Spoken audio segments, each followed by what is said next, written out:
नमस्कार. माधुरी विथ रेसिपीमध्ये तुम्हा सर्वांचं स्वागत आहे. आज आपण चटपटीत आणि स्वादिष्ट अशी पाणीपुरी कमी साहित्यात बनवलेली आहे आणि झटपट बनवलेली आहे. चला तर मग बनवूया. त्यासाठी मी इथं रवा घेतलेला आहे. त्याच्यात चवीपुरता मीठ टाकून आवश्यकतेनुसार पाणी टाकून पीठ मळून घेतलं आणि 2 तास रेस्ट करायला ठेवलं. त्यानंतर आपण उकडलेले बटाटे घेतलेले आहेत.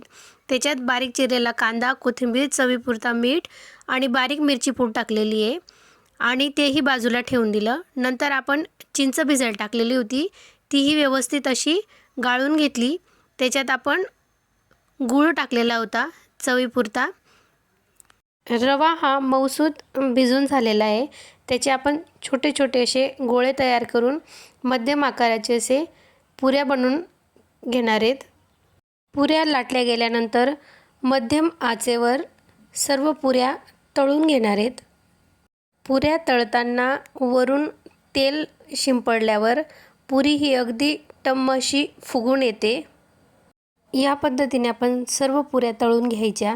नंतर आपण हिरवी चटणी बनवून ठेवलेली आहे. कोथिंबीर आणि पुदिना, हिरवी मिरची आणि आमचूर पावडर टाकून आपण या हिरव्या चटणीला आपण तयार करून घेतलेली आहे. ह्या पद्धतीने आपण पाणीपुरी अगदी मोजक्या साहित्यात तयार करून घेतली. आवडल्या असल्यास चॅनलला सबस्क्राईब करा आणि पूर्ण व्हिडिओ बघण्यासाठी आपल्या चॅनलला लाईक करा. पुन्हा भेटूया अशाच नवीन रेसिपीत.